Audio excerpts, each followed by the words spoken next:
Sort of visiting group. Erica, Hello.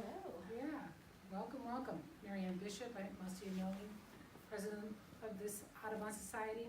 Milo's our vice president, Kate's our secretary treasurer. And before we begin, let's see, 3 weeks from tonight, we are gonna have our Christmas bird count practice. And so, is it gonna be you and Aaron leading it, or? We'll talk. We'll talk. Lots of times we'll concentrate, we used to kind of cover everything, but the last couple of years we've We picked concentrated. a group of birds to focus on, and if anybody has a group of birds in mind, speak up or talk to us, because we're fully open to, covering what people want to learn or know about. Like, I think one year we might have focused on waterfowl. I think, did we focus on eruptive finches or something, or finches? Sparrows. So if there's a group of winter birds that would help you to learn them better for the Christmas bird count, come to Aaron or I, and we'll custom it to what you want to see. Yeah. Yeah, so that's 3 weeks from tonight, and then on Saturday, the 15th, is the Christmas bird count. So, you gonna be here, Drew? True.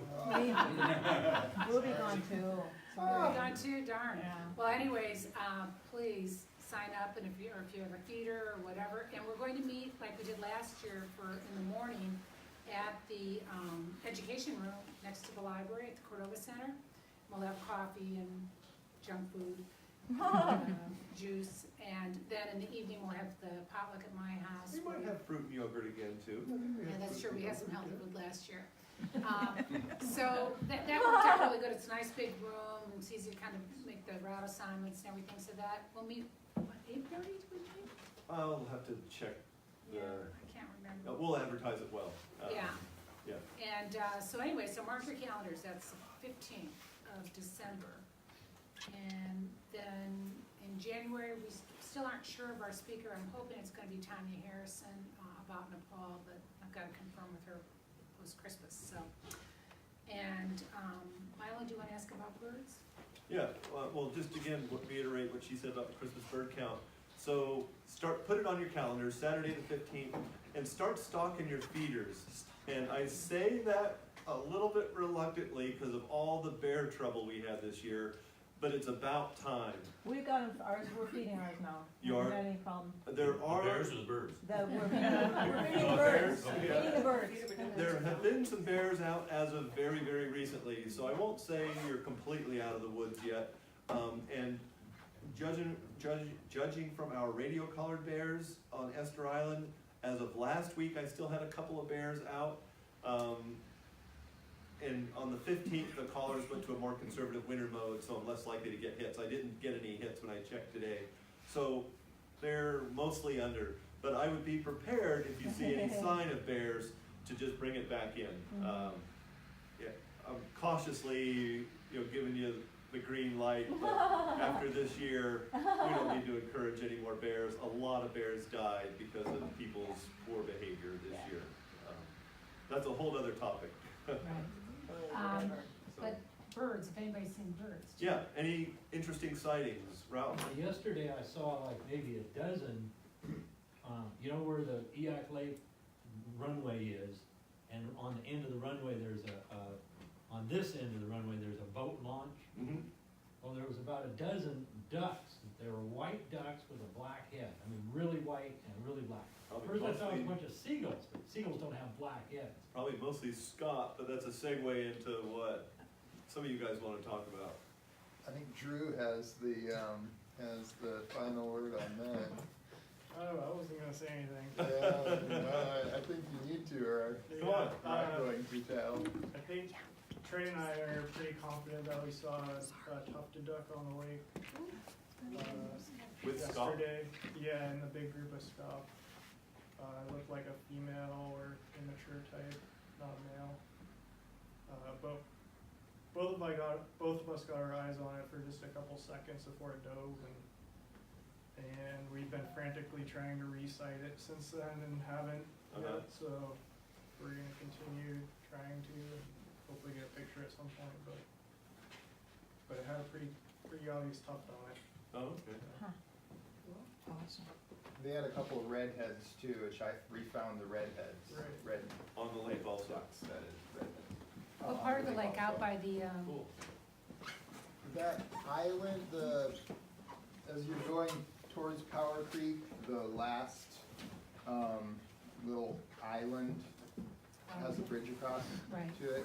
Kind of in that general, okay. to the right or left of that, there's usually a lot of scop. And I also likely saw the same individual that tufted, but I saw it for even less time, So you in could poor, say- worse So circumstances. you didn't wanna say it till you heard he saw it. No, it was after they did, so it was Oh, like, but I don't know if, I didn't wanna say, I don't wanna say because it might be like planting something like that. It was really greater Scottish and it's, you know, so I didn't wanna.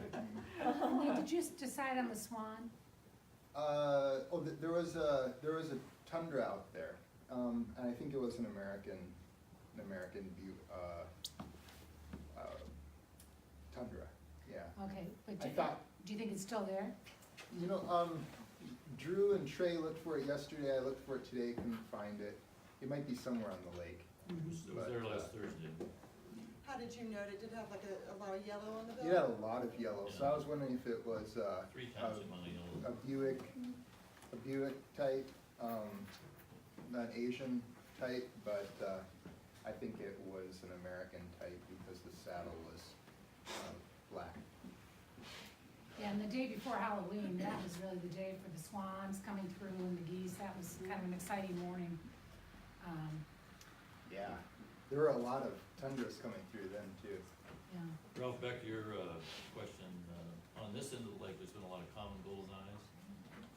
I've seen quite a bit of ducks in my time, and I couldn't place them. Yeah, there I were mean, a lot of and big females. I wasn't driving fast, you know, in fact, I stopped the car. I should have just got out and taken a picture, I didn't have to have a camera with me. Can't do that, but it was just white with a black head. What in the world? Fairly large, Well, just the size of a good sized mallard. maybe a merganser Yeah, type probably bird. merganser. Great. Mergansers are black. Well, I mean, that's just the almost one like a side. seagull with a black head, you They're know? pretty And smooth, big. the common. I'll drive out there again tomorrow, they can't have gone too far, I'll Yeah, take take a some camera photos. this time. And, Nick, you've got a good duck sighting, but no one's gonna see it again. Right, well, I Why'd you still kill it? have actually. It, yeah, I was down off the Eyak, Sunday and I shot a blue-winged teal. Nice. Wow. It was a hatchier, hen, so yeah, I'm doing all my dusky work stomping on the Delta a couple different times. I've seen blue wings on the Delta and talking to Sean back when he used to nest search for USGS, he said he's seen blue wing broods here, but it's obviously, yeah, not a real common bird. But that's kind of a, blue wings are usually the first ones to migrate south for it to still be here, but the fact that it was maybe it was a late brood wherever it was, but yeah, it's definitely still had a couple notch tail feathers. It's a young in the year bird. A couple of weeks ago, there was one in Odiak Slough. Okay. So, could have been same bird floating around. Right.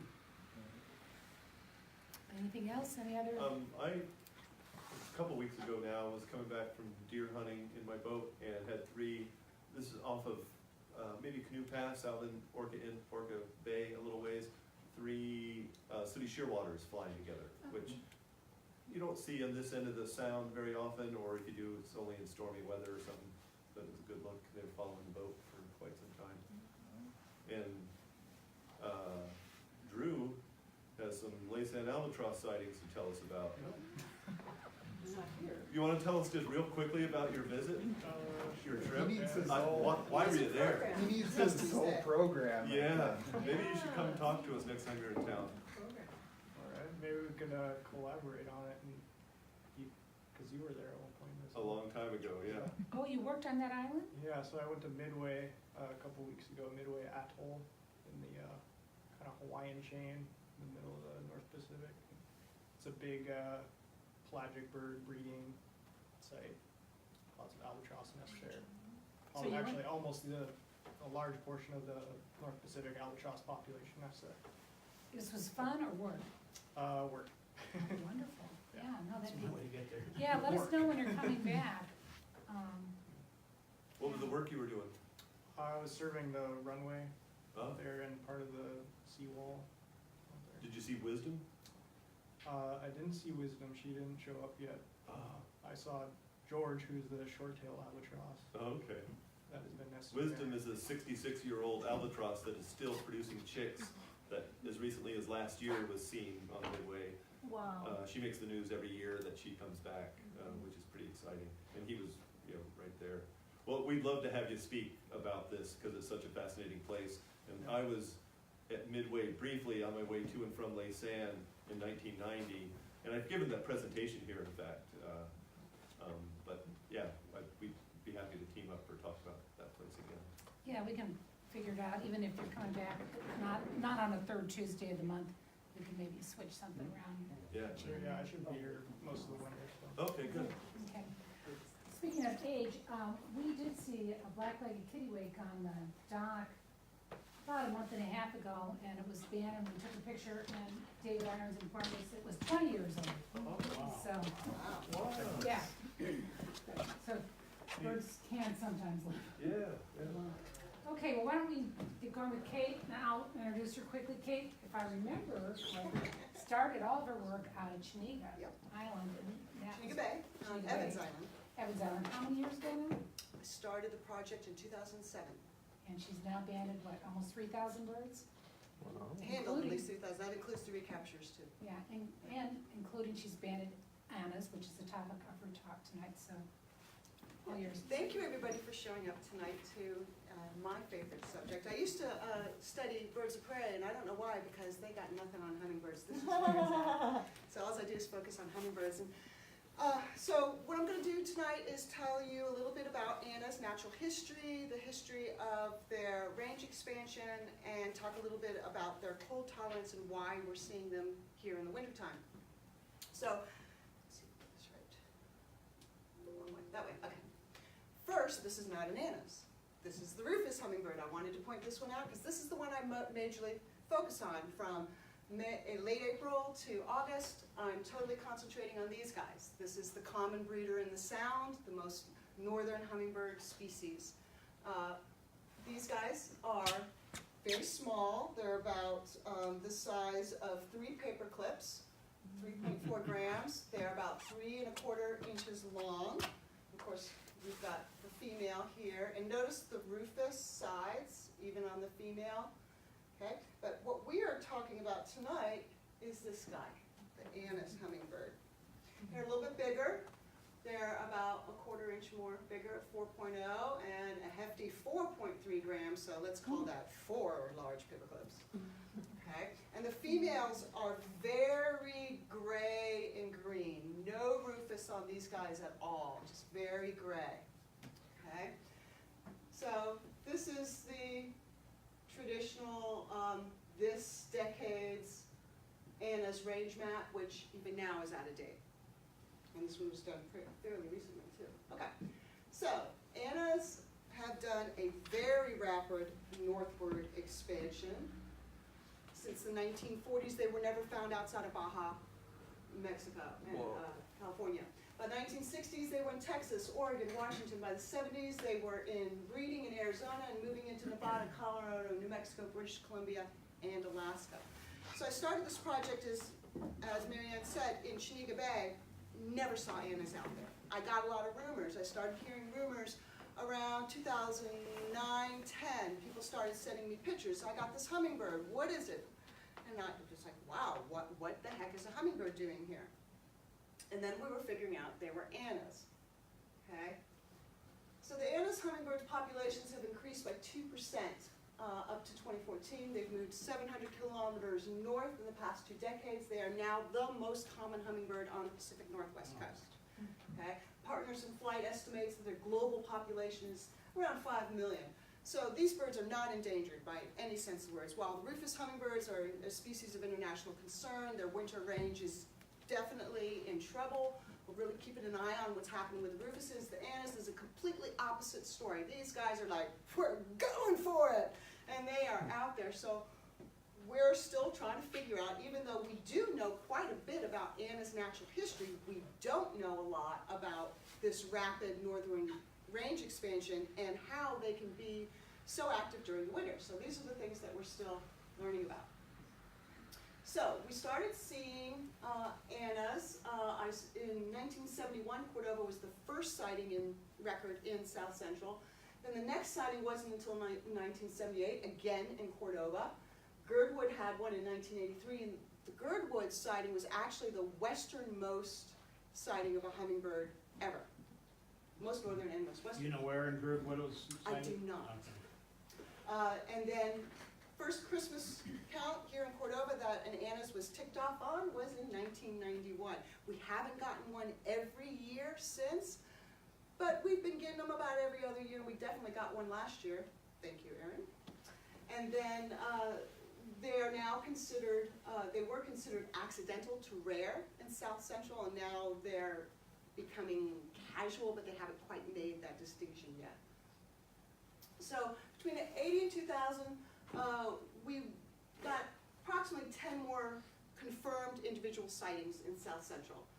These two pictures were sent to me in 2015. This is an adult male in Seward in May, and the other one is a female that was in August, both in Seward, those two birds. So no one in Ketchikan Bay has seen one, huh? Yes. Okay, Homer, okay. Yeah. Yep. It's So, pretty warm there, so you yep, so we could get there. Yeah. So, I moved to Cordova in November 2015. 2016, I was living in a house just down around the corner off of Lake Avenue, had a beautiful porch, absolutely perfect for hanging a winter feeder, and I caught the first two Annas to be banded in South Central Alaska. Whoa. And I had just spotted, I had hung up my feeder, kept it up. My son went out to play, this was mid-October, October 21st, went out to play in the first like real snowfall we had, and he came in and he says, Mom, there's a hummingbird on the feeder. I'm like, really? He's like, look. So we set up the trap, and then the weather went to hell, and so for 2 days I couldn't catch the bird, and the third day, it was a beautiful day, I called you to see if you would come and help me, you were out of it, called you, you were busy, you didn't want to do it. So I ended up having to do this by myself. Took a picture, very hard to take a picture of a bird with one hand, with the camera, but I did it. So I had just seen this female, and I had the trap set. She was coming into the feeder, so I was just getting ready to catch her. She came in, and this guy zoomed in, scared her off the feeder. I said, okay, I'll catch you. So I caught him, nice little immature male. You can see his head is not fully colored. This whole head will get this beautiful magenta color. And then as soon as I was done with him and turned him loose, 1 minute later, she came back, and I caught her. Wow, what Very- a day. It's great. Very possibly, that's his mama. Oh. No way to really know that, but DNA analysis, right? I got some money for that, you know? And connections, because I don't. But, so we can assume that these guys are related, but not necessarily. So I moved from that Lake Avenue house last year, and I'm in a different place, and I'm not able to keep a feeder up during the winter. So I didn't catch any Annas last year, but I encouraged my main rufous banding host, Diane Weiss, out at 6 Mile, to maintain a feeder this fall. She did, got a phone call, I have Annas coming to my house. So I went out there and I hung up that trap in the late afternoon, left it up all night, secured so it couldn't accidentally trap anything. Came out the next morning. This time I got these two guys to show up, right? And it went as perfect could go. We got out there, Erin, at like 8:30, set up the trap by 8:35, everything was ready to go, waiting on Milo, right? I'm And afraid to have a bird in hand. boom, the bird shows up, I catch it, Milo's like, okay, where are you? I'm like, the bird's in my hand, dude. Get here. And he did get here soon enough to take these pictures, as you will note. So that's my trap.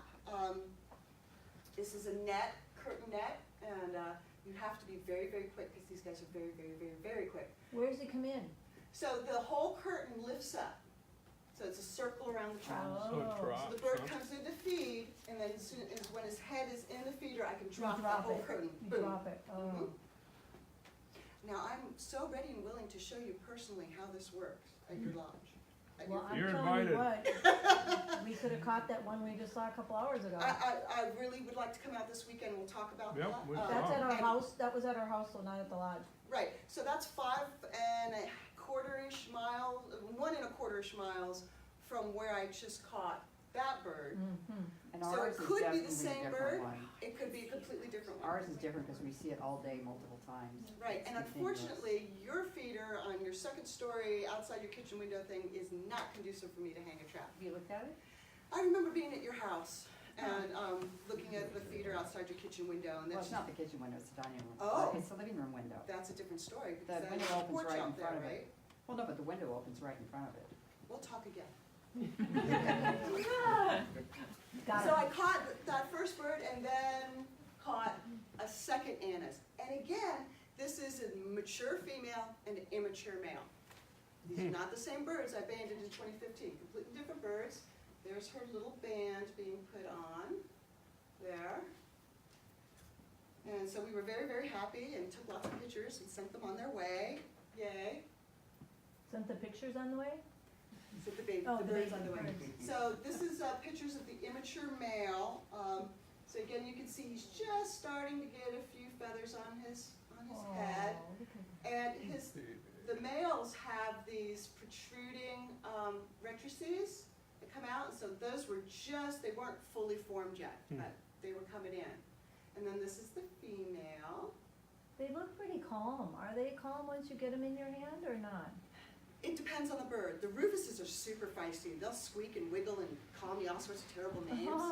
But they'll also they are real patient and they'll wait. And you're holding this tiny little bird in your hand and you don't want to squish it, right? Right. So you think, oh, I'm holding it too hard. And Yeah. as soon as you ease up just a little bit, he goes. You're like, "Ah."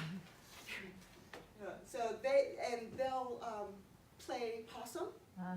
So like I can take one and put it upside down on my scale and they'll just, play dead for just that fraction of a second I need to get their weight. Really? Because, the cat wants to play with something that moves and it's like, oh, okay, it's dead, I'm gonna ignore it, and then it can fly away. So they play possum a lot, but as soon as they see an opportunity, they're out of there. Okay. So more annas are being caught because Todd Eskelin, who works for the National Park Service in Kenai, Fish and Wildlife Service. Fish and Wildlife Service, thank you. He's a longtime passerine bander, and he just got his hummingbird banding certification. So he's been going to town, and he's got a car and on the road system and can get to all these places, which is great. A little bit envious. That's okay. We're sharing a lot of information with each other. So he caught this bird in Homer in October. And then, since then, he's caught, I think, 4 or 5 other birds in Homer and Kenai. And so we've got at least 24 more sightings since 2009 in Homer, Seward, Kenai, Sylvia, Valdez, Cordova, Anchorage, Beluga, Kodiak. And Gwen Ballas, who works for the Forest Service down in Tonga, she also is a hummingbird bander. She's banded about 22 birds. Actually, it's about 14 individuals. We add mine and Todd's on there. It comes to about 22 birds. But they're a little bit more common down in southeast Alaska than they are up here. Kate, where's Beluga? Milo, where's Beluga? Thank you. Thank you, Scott. What? Far-sighted Cook Inlet. Oh, okay. So if we go back and we look at this map, so Homer, Kenai, I'm not catching them there, Cordova, all in here, you can see that it's following the coastal range just like the rufuses. You will very rarely see a rufus, past the Alaska range, north of this area. But both rufuses and annas are real wanderers, they're real explorers, and so you never can tell that where an odd one will show up at an odd point in time, in year, or location. So this guy, let's see if I can get this is a little video, and I wanted to show you this. Todd came back and banded this bird. The homeowner, Amy, sent him this video of this bird in Kenai, and then he came back and banded it. But I wanted to show you this. So this is an adult male, but you can't see that beautiful magenta gorget, can you? It just looks gray, right? So they can be really hard to see color detail on them. Is that because of the lighting, or is that Yes. because he isn't that color? No, He it's is- the lighting. It's the lighting. He turns his head and it could go gunmetal gray, turn Okay. it back into the light, and you get that flash of that magenta. Yep, and he's gone. So this is Trey's picture that I got like secondhand. So I forget who actually gave this to me. So, do we have a breeding population in South Central? That's like the $10 million question, right? So we've got a photo documentation and confirmed sightings of an adult male in the spring. So here's an adult male. You see that gorgeous just standing out there. This was right out behind the hospital at Odiak Pond by the helicopter pad. And this bird was sighted, when did you last see him, in October, beginning of October, Aaron? So he's, There was one in November in there. yeah.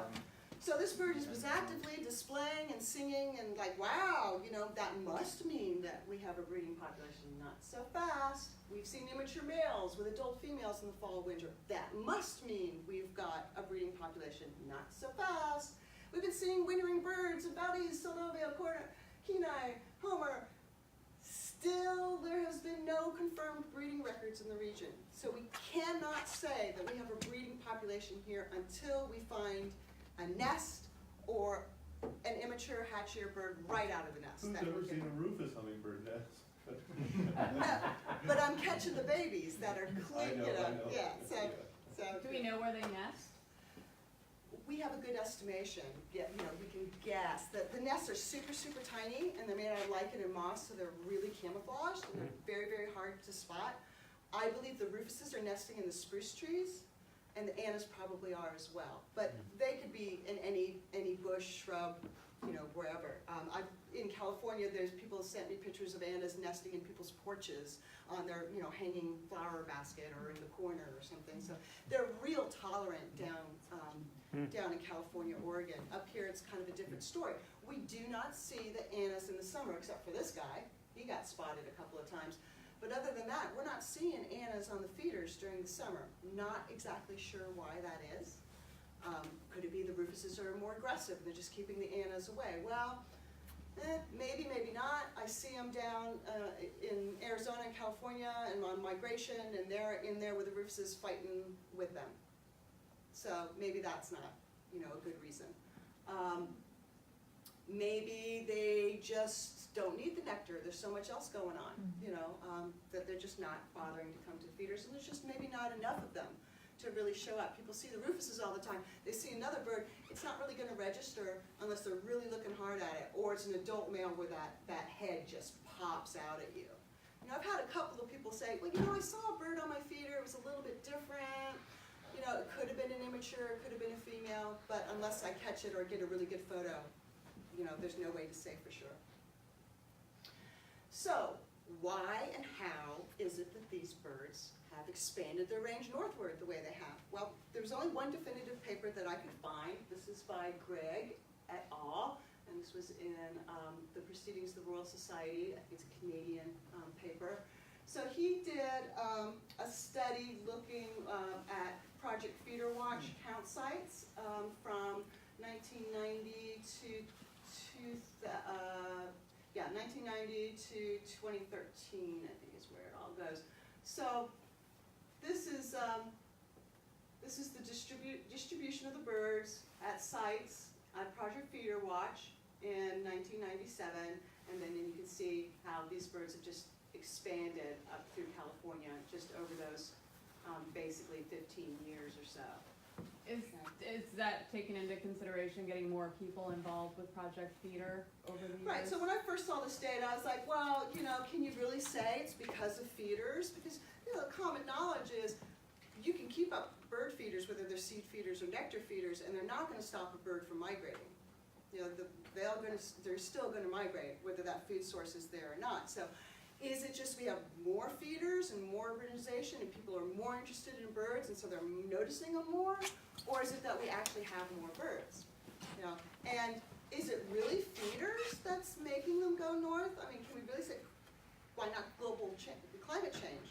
So Greg looked at that too. And so these slides show, he's looking at the historical range, and this is a mean temperature, January temperatures, both the historic range and newly expanded range for ants. And you can see there's no discernible difference in the temperatures. And then over those two ranges between that 10 years time. And then they looked at sites with nectar feeders, and you can see that the proportion goes up on both of these for the new feeders. So that was pretty good evidence with this statistical analysis that feeders definitely have something to do with these birds being able to go north. Again, it's only the one paper. Somebody could come up with something else, and, but you know, makes kind of sense to me at this point, but I have an open mind. So, well, what about winter? How is it that these birds are here in the fall and in the winter? I documented that pair of birds that I caught at the Lake Avenue house all winter long. We had temperatures in 2017, 16 that were, I think we had a week of like minus, well, wind chills were minus, but I think it was like 10s and teens for at least a week or two. And these birds were active. How the heck can they do that? You know, this little 4-gram bird. And when you say they're active, they were coming to your feeder then? Yes. And you were keeping your feeder warm like you were telling us Yes. about with the lights, okay? Couple slides in, we'll get there. Oh, sorry. So, they are capable of torpor, which is a short period of hibernation, so when the weather's really crazy, they'll just go find themselves a sheltered spot, and they just shut everything down, and they kind of cruise that way until the temperatures come back up, and the storm goes away, and then they bring that, rev the power engines back up, and they're good to go. And they can do that for maybe 2 days. 3 would be a stretch, as far as any information we know now about their capabilities of torpor. 50 times less? 50 times less? Yep, Holy cow. yep, so super, you know, these birds burn a lot of energy, so if they're just sitting there wide awake and they're not feeding, that's a strategy for death. Yeah. So they have to be able to have these types of mechanisms to slow that metabolism down to get them through the rough patches. So I've been working with Jessica Pollock down at Boise State University, who's been doing some long-term studies on annas, their distribution as well as their cold tolerance. So Boise gets considerably colder weather than we do for longer periods of time, and she's got birds like you wouldn't believe. So here's some Southwest Idaho cold tolerance records for 2016 and 2017 in which she saw active birds. That's pretty dang amazing. 3 consecutive nights of minus 4 to 7 degrees Fahrenheit. It gets colder in Kenai, so that's gonna be the Kool-Aid acid test there. Yeah, if Todd documents some of those birds. So, as pointed out here by Jessica, insects make a large part of their diet. And even in the middle of the winter, we've got lots of bugs hanging around. If without the protein, the high energy insect protein, they would not be able to survive the winter. So that's the key, is insects. Okay? So the hummingbird feeders isn't the only thing that's keeping them going. Okay? So That almost contradicts the hypothesis, because urbanization would tend to whack the insects, maybe except for mosquitoes maybe, but I mean, here we have a lot of insects because they're rearing in the streams and they can eat on, they can use the salmon carcasses, but lower 48, I'm not so sure about that. exactly. Yeah. So it'll be interesting to see what further work comes out of this. Do the rufous keep much of insects in their They diet? do, Okay. especially when they are incubating and raising babies. And you'll see them bug pick just like a flycatcher. They'll sit on a nice exposed branch and then they'll fly up and grab that gnat or that mosquito, come get it, pick aphids. The availability of insects in our colder winter periods here Much less. does not seem You wouldn't think like so. that much, yeah. You But wouldn't. if there are carcasses, you know, with the caddisflies on them, and they happen to emerge, and they can see them coming out, they might nab them right there. Mhm. They also, just like the rufuses, will take advantage of sapsucker trees, where they drill holes and the sap comes out, and then the insects are attracted to the sap, and they'll go and bug pick off of those. And you know, you get out there on it doesn't even have to be above freezing. You go look at a nice sunny spot, even if it's got snow on it, and you'll see little tiny bugs flying around, and that's what they'll eat. So, like Jessica, I want to know where, when, and what you are seeing. Even if we don't get out there and catch them, if you can let me know when you're seeing birds, if you can identify the birds, give me your location, time, weather, that would do so much to help document these Annas here in South Central. Do they know what kind of insects are eaten, which species? I think they're eating anything they Everything. can get. I mean, I know CMs, that's plenty of food for me, think. Yeah, and they'll eat spiders, aphids, gnats, mosquitoes, any of that stuff. If it's small enough for them to grab with their bill, they'll eat it. So she's also doing some work with stable isotopes, and I've been taking tail feathers of Annas that I've captured and sending them to her, so is Todd, and she's going to be doing some work on them. And that will also help determine, are these birds growing their feathers in Alaska, or are they coming up in the late fall and have grown their feathers somewhere else? Would a blood sample be less invasive? No. Okay. Blood sample would be hugely more But invasive. there are people that have done blood samples on birds, and it doesn't kill them. Might be Yes. less torture than pulling out a feather. I used to help do that when I was a research assistant on a bluebird project in Arizona, and that was traumatic enough, especially with the nestlings, and we were taking blood out of the vein that comes down by the humerus. With the hummingbirds, they are so small, you cannot access the wing, you have to take it from their legs, and they're like this big. So I don't want to do that. I'll leave that to someone with a lot more training than me. I'd rather take a feather. It's a lot less invasive, actually. You pluck that feather, we take an R3. It's not the middle, it's not the edge. You know, it's the center, you know, so like the feather. If you take this feather, they might have some rudder problems. You take this feather, they might have some, you know, latitude problems. If you take this feather, it's not really going to disturb them that much, and they'll grow it back in 10 to 20 days. Really? Yeah. So Can you they'll do grow. DNA off of the feathers?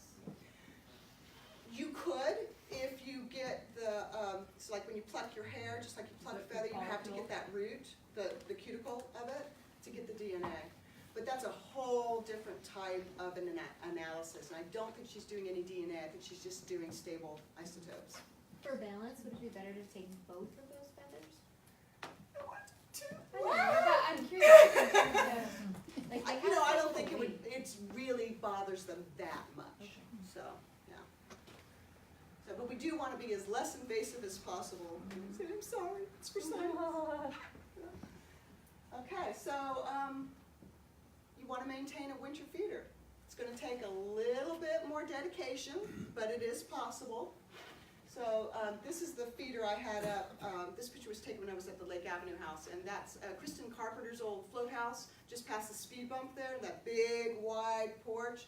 So this heat lamp worked great under that porch. The only thing I had to worry about was sometimes if a gust of wind blew in and threw some cold sleet against that hot lamp, and then the lamp was shattered. But I think I only had to replace that lamp twice over the whole winter time.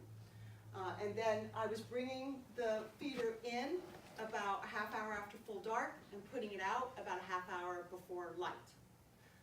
And then just watching it through the day. And again, even if it's the winter time and it's cold, you want to change it at least once a week. And you can also get real fancy, and actually this wasn't very expensive. You can buy this nice little heated feeder, which will do it all for you. You don't have to worry about a lamp or anything else. And I think this thing only runs $35, I think, so it's way reasonable. And so here you gotta look at snows on the ground, and there's a hummingbird. That's the craziest thing you ever saw. So we are definitely learning more, trying to figure out if we've got a breeding population, and learning more about this amazing cold tolerance that they have. So does anybody have any questions for me? Thank you for coming. Also, it's worth mentioning that we've had a couple of costas here in the winter time too, which is even less likely because they're sort of a desert hummingbird. And I'm permitted to catch those too, so, yeah, I haven't seen one yet, I'd love to. Of those that you've banded in the winter, have you recaptured any a year later or 2 years? No, I've only banded 4 now, so I caught 2 in 2017 here in town, and then I just caught 2 out at Diane's house at 6 Mile. Different birds, so I haven't had an opportunity to try to recapture those birds. That's why I really would like to try to catch some birds at your place and see if they're the same birds that are at Diane's or not. When that one took off this afternoon, it was headed out toward the lake. So I don't know if it went right or left. They totally travel. Who are the folks on Railroad Ave? Weiss and the Scuts have been maintaining a feeder at their houses all winter for at least the past 5 years. And they've got a bird that is commonly coming to them. And I think the 2 birds that I caught in 2017 were definitely going to their house, because I'd see them fly right across the street and like a beeline straight for the Scuts' house. You know? It's like, he's headed your way. So when I was in Chenega, you know, I put colored dots of paint on their heads, so because you can't see the bands on their legs, and they'll come right back to the traps. You don't want to catch them again. You just caught them. Go away. I want somebody else. So I'll tell people, you know, keep an eye out for birds that have dots of paint on their head, and let me know when you see them. So in the What color village, dot? in Cordova, in town I do white. Out of town, I'll do orange.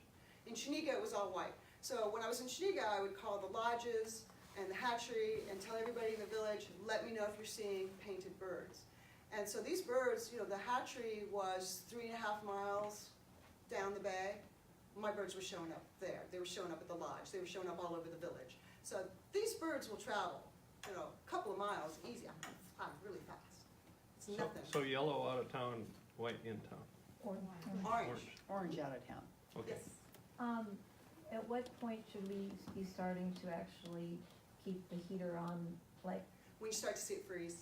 okay, Yeah. only to keep it freezing? Only to We're keep not it trying to freezing. keep it warmer, we're just trying to keep it from freezing. Right, and if you do use a heat lamp or something that is not temperature calibrated, you need to check it and make Yeah, sure it so it doesn't get too warm. hot. Yeah. So what about these new ones that are plug-ins? They're temperature calibrated to just be warm enough to keep the syrup from freezing. Awesome. I think Mark Steen had hummingbirds at his place a few winters ago, and on our real cold snaps, when it was closer to 0, he was changing the water every 30 minutes. Wow. To keep it available. Oh, from freezing. But it would be amazing, and we'd be having just a storm going on, you know, it's blowing snow clumps this big sideways, and there'd be a little break in the weather, and all of a sudden, the bird would dart out of the trees, come into the feeder and feed, and then dart back into the trees, then it would blow again, you know. So these birds were awake, yeah. You know those freeze cubes, you know, they're like a plug-in, you plug in and they turn on when the temperature gets close to freezing? No, I don't know about those. Those were Oh, yeah, everybody uses them instead of heat tape and stuff, because they work really good. I mean, they'll keep your pipes from Yeah, you freezing. could probably put one of those on a table and put your feeder on it, but again, you gotta make sure it doesn't get No, too I mean, hot. could you plug a heat lamp into that, so it'd only come on when the temperature got below freezing? I don't know, is it URL rated? Oh, yeah. They might have a problem with that. We've got an engineer over here. He can talk about that. But yeah, sure. So the main problem with the heat sources is just making sure it doesn't get too hot. That's what I was That's the thinking, main yeah, problem. something And to they do. can get a little pricey. Some of those lamps suck some juice. Mm. So What is the ideal temperature range for for keeping the the food? feeder, you know, they're eating nectar on flowers at room temperature. So, you know, 40-ish, 40 degrees. You know, any lower, you might be like, ooh, I'm sipping a slushie. And remind me why you change the food so often? Because it will go moldy on you. So the rule of thumb is don't put anything out that you yourself wouldn't drink. So I change the feeders at least once a week, unless it's really warm and yucky, or it starts looking, God forbid, moldy. And that's a real challenge here. We have to fight the mold in the feeders. How about in the winter, once every 2 weeks for changing? You could probably stretch it, but you know, But once every I'm week, kind of okay. OCD, so once a week I want to go change my feeders. Yeah. Bob's always looking for shortcuts. Milo, I learned it from you. Yep. So if you have birds come in and you see birds, please let me know. And if possible, I will come to your house and try to catch them and put a little shiny bracelet on their legs. So if we haven't had our, you know, I've pulled mine down in the last few weeks, is it worth putting it back up, or? Do you want to see a bird at your house? Well, I thought I had been hearing birds, you know, but I hadn't seen, and where my bird feeder is, I don't generally see it. But, you know, as I'm walking around, you hear that boom, boom. So you probably got, where do you live, Scott? Out by Milo. Oh, yeah. I was gonna put one up at my house, but I just Yeah, don't. he's actually closer to you than he is to me, yeah. Yeah, I really wanted Milo to put one up at his house, because he's got a good spot. But Yeah. He's too lazy. Is there an ethical question about putting feeders out and potentially attracting them far, here in the winter, or keeping them here in the winter? Again, the consensus is birds are not kept from migrating by feeders, whether they're seed feeders or zero, so. But this graph shows that they're But that following Greek, feeders north. Greek is saying that their northern expansion is due to the proliferation of feeders, Yeah. so. Look what happened when they were putting swan food out. Yeah. Yeah, Look at all but these there- dang swans. There's a severe lack of feeders from about the middle of Vancouver Island north, and they're still making it here. Right, there you go. Scientists, Good yeah. point there, Scott. Communities throughout southeast Alaska and coastal, British Columbia fall in the same boat as we do. They have hummingbirds in the summertime, Rufus at least, and everybody's lazy about taking them down. So they remain out in the fall. It does a nasty juice by then, and the birds are gonna be like, But that's what these birds found initially. we don't know, that's a supposition, isn't it? We need more data. Yeah. So put up your We hummingbird. need more data. Data is good. Good data. Well, that's Well, funny somebody though, got we, some serious money, they could do the DNA analysis and get some idea how many original parents there are, if there is a one A founding incident of- effect? exactly, founding effect. But, what does Jessica say here? She says, juvenile dispersal is far-ranging and random and not well understood, but they show up far from where they breed. However, as wintering populations increase, it's only a matter of time before more birds overwinter and stay to breed and summer populations increase. The low numbers don't have anything to do with Rufus. I thought, well, maybe, we're not seeing so many Annas in summer because too many Rufus. She says, nothing to do with that. Vancouver areas in British Columbia, they've got Rufuses and Annas coexisting together in the summer. They're pretty vague though about distances. They have any actual numbers about how far away the juveniles would go from their nest? I have heard reports of Rufuses all the way in Bethel, in Chicago. This is, Rufuses are a West Coast bird, showing up in Chicago in January. And Annas are somewhat the same way. These immatures, they'll just decide to go on a road trip. They get up in the jet stream or something and they go, and they're like, hi, hey Lisa. Hey, do we know if there are subspecies that these are not separate breeding populations, that they're the actual We same don't know that. birds? Because, like shorebirds, Dunlin, there are several subspecies that we recognize that they look the same, but they don't actually interbreed. Right. Because just of geographically being separated. Right. So the Anna's historical population was in Baja California, Mexico. That's the only population of Annas. It wasn't like we had one over in this side of Mexico and one over here in the Gulf of, Florida or something, and because that all came from that small population, just has gone, documented it going up the Pacific Northwest coast. I guess the feeling is this is the same population. But I don't think anyone has done any kind of DNA analysis to prove that. What about Rufus? Rufuses we're starting to discover, and you should have been here for my talk this summer. We Oh, think, in the Arctic. I know, you were banding your shorebirds. We think we've got two different wintering populations of Rufuses breeding in Alaska. We haven't come close to, only a few key points that are kind of pointing in that direction, but we haven't nobody's definitively proved that yet. Right, I think that's what's going on with the Rufuses. And these guys will hybridize too. So the Annas will crossbreed with Rufuses and other Celsophorus species. Rufuses will crossbreed with Adelins hummingbirds, which don't come up here. They're a southern, southwestern species. So you can have a lot of hybrids, and those can be really tough to identify without DNA analysis.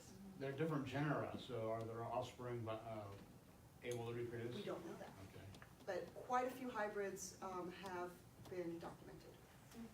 And they're documented by both the morphology, the coloration, as well as their physical One tail thing is length. if they're in right the to see. same genus, Right. you usually get hybridization, but those two are classified in different genera. Exactly. So. Exactly. Hey, Currently. Yes, Pete. there was another sighting in Homer of a different species. I don't think it was posted, I don't remember what that was. There was a coastals that showed up in Anchorage and in Homer a couple Okay, years that's ago. right. There've been reports way back in the past of hummingbirds in Fairbanks, Right, and, probably ruby throats. Until they froze. yes, they Popsicles. could very well have been ruby throats. Yeah. Coming in from the eastern side through Yukon and all that. But they could also very well have been rufuses, because these guys, they just show up in weird places. I have yet to see photo documentation. I tried to find some proof. I think there was one Christmas count that showed, or summer count. It was one count that a bird actually was confirmed up in that area. Was it ruby throat? It was a rufus. Oh. But that's the only one. So There was that a was an ruby- accidental, I'm sure. Mhm. There was a ruby throat on the Brooks Range back, Bob Winkler. Mhm. So rufuses are pretty well tied to this coastal forest, spruce, hemlock, blueberry, salmonberry, alder habitat. You won't really find them far away from that at all. So if they get up into Fairbanks, which is not that territory, it's like they're lost, or they're visiting, friends. Yeah. Yeah, Karen? Okay, with the northward migration, are you seeing changes in the southern populations? No, they're still as strong down there as they are up here. Their population is exploding. Nope. They're really taking advantage of whatever niche they're finding and exploiting it. Okay, we'll watch ours a little more closely, but interestingly enough, we heard him before we saw him, was it a couple weeks ago? Cause I was out there and I said, whoa, and so we put the feeder back out. We had taken our feeders down, hadn't put up the winter one like we were talking about yet. So we right away put it back up, but to be honest with you, we haven't been seeing him on the feeder. Yeah, you gotta keep an eye on it. I've got a feeder hanging out here outside of Dave's office, and we put a trail camera up on it for over a month, and I never got a picture of a You bird didn't? on it. Could be a bird coming, but just didn't get a picture or just wasn't there, because you're seeing a bird at your feeder, that's what, not even a quarter mile from the office here?